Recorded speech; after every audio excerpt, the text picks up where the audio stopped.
cargo bay of the VERENTHOS hummed with the steady grind of deep space work. Hydraulics hissed. Crates thudded into locks. Metal rang like tired bells. A loader drone bumped a pallet, and someone cursed in a language the translator refused to guess. RIA tightened the straps of her harness and shifted her shoulders. The weight on her back moved with her, alive and stubborn.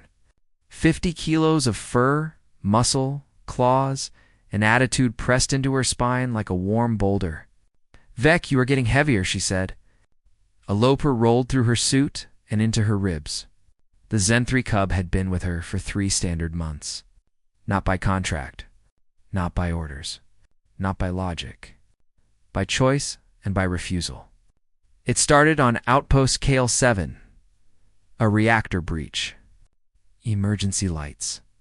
Smoke in the corridors. Pod families sealed behind blast doors that never opened again. Authorities found one survivor, a juvenile ZENTHRI, half-starved, furious, and alone. They tried to relocate him to a proper colony. He bit through 2 kennels. He tore open restraints like string. He escaped 3 transport shuttles. Then he did the impossible. He tracked the human across 2 systems. Not a random chase, not luck. A straight, stubborn pursuit like he had decided where he belonged. So she stopped fighting the universe and kept him. Now the cub rode on her back during every shift. Massive paws draped over her shoulders. A heavy chin near her helmet seal. Unblinking predator eyes that watched everything. Always counting, always learning. Most species could not understand it. ZENTHRI were apex predators. Even juveniles were nearly 2 meters of muscle and teeth. Their bite could crush dural plating. Adults had toppled governments and cleared colony worlds. Any sane crew would have demanded removal. Any sane captain would have ordered sedation. Any sane port would have denied docking. But the human brain had a strange feature. It could look at something built to kill and still think family. A low growl came from the manifest terminal, not from the cub. From Captain Thra. The Quarren captain stood over a datapad, scales like burnished copper, eyes like warnings. His gaze flicked to the cub. Then, deliberately, he looked away as if the topic did not exist. "Bay 7, he said. "Pressure seals are failing. Fix them before jump." 6 hours. "On it, Captain," she replied. Toolkit in hand, she moved to the service ladder. Each rung became a test. The cub's weight shifted slightly, claws pricking through the suit fabric. Not a puncture. Just a reminder. Hot breath puffed against the back of her neck. Warm, steady, possessive. At the catwalk, a Vexian coworker froze. Salak skittered backward on 6 legs, mandibles clicking like nervous tools. Compound eyes locked on the cub like it was a loaded weapon. "Rhea, the predator is on you," Salak said. "He is fine," she answered. "He is just watching." A pause. A long, terrified pause. The plasma welder came out. Charge checked. "Grip steady." "Hand me the sealant cartridges," she said. Salak did not move at first. The cub yawned. Serrated teeth unfolded in rows that did not belong to something called a baby. The sound was casual. The effect was not. With a trembling limb, Salak set the cartridges within reach, then kept exactly 3 meters of space like it was sacred law. Work began. A bead of sealant along the compromised joint. A careful check of the gauge. A second pass for safety, because vacuum did not forgive mistakes. The pressure reading steadied. The joint stopped whining. The ship breathed easier. Behind her, a chirp came from the cub. A soft sound that seemed impossible from a mouth like that. Then a heavy nuzzle against the helmet, pushing with affectionate force. "You will break my neck one day, buddy," she said. The purr returned, pleased and proud. The intercom crackled.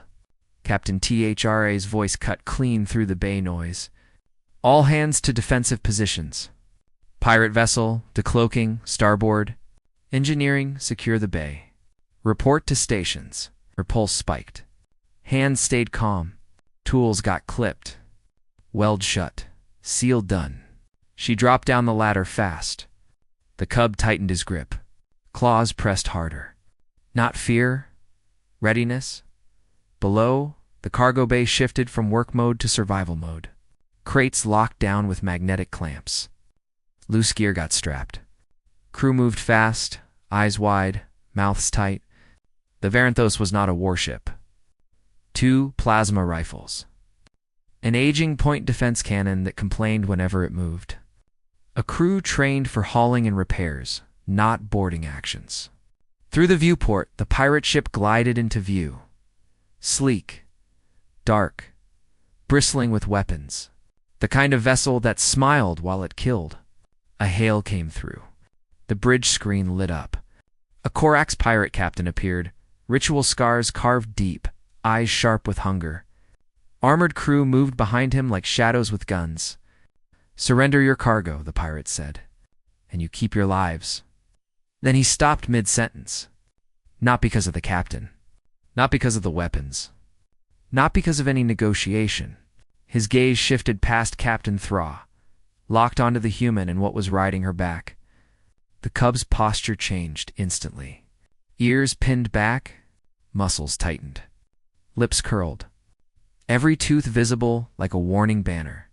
A low growl poured out. Not loud, not dramatic. Just pure ancient threat. The kind that bypassed thought and hit the prey brain directly. The pirate captain's face changed. Confusion, recognition, then fear, sharp and immediate. "That is a ZENTHRI juvenile," he said. "Yeah," the human replied, voice level. "And he gets cranky when people threaten his pod." It was a bluff. A juvenile could not do what the legend said. Not yet, not fully. But pirates did not bet their lives on technical details. They knew the reputation. ZENTHRI bonded fiercely. ZENTHRI protected chosen family. ZENTHRI never forgot a threat. And the most dangerous part was not the cub. It was what came after. Clans, networks, allies, old debts. A system-wide response that could erase a pirate crew from history. The pirate crew behind their captain shifted. Whispers rose. Hands tightened on weapons. But their feet and shoulders leaned back, away from the screen, away from the growl. Body language screamed one word: retreat. The pirate captain swallowed. Mandibles twitched. Confidence cracked. "Second thought," the pirate said, voice tight.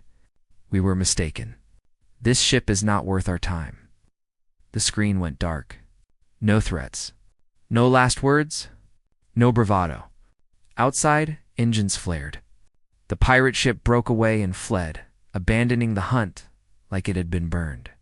Silence filled the bridge. The kind of silence that happens after you survive something you were not supposed to survive. Then a laugh snapped it open. Morith, the chief engineer, a taster dog species who rarely spoke, barked once in disbelief. "Did we just get saved by a baby?" Captain Thra turned slowly. Expression carefully neutral. Voice flat like the universe had not just bent sideways. "Maintenance report. Base 7 seals are fixed," the human replied. "We are good for jump." "Good," the captain said. "Log it." A small pause. Eyes flicked to the cub, who had already relaxed. Aggression gone. Danger tucked away. Now only a heavy nuzzle against the helmet, purring like a satisfied engine. "And for the record," Captain Thra added, "there is nothing in the crew manifest about unauthorized passengers." Small smile. "Understood, sir." Leaving the bridge, the human passed crew members, who suddenly remembered how to breathe. Relief spread like warmth through cold metal corridors. Whispers turned into laughter. Hands unclenched. Nobody mentioned the cub again. Nobody asked questions. Nobody wanted the answer. Because working with humans meant accepting a strange rule. They made the impossible feel routine. They turned monsters into family. They treated the galaxy's worst nightmares like a friend who needed care. Back in the cargo bay, work resumed. The ship still had a schedule.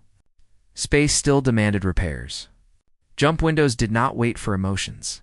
A hand reached back and scratched under the cub's chin. "Come on, buddy," she said. 3 more seals before jump. The purr deepened content. Safe. Certain. The crew pretended not to see the predator riding through their ship. because acknowledging it would mean admitting the truth. The arrangement was insane, and somehow it was perfect.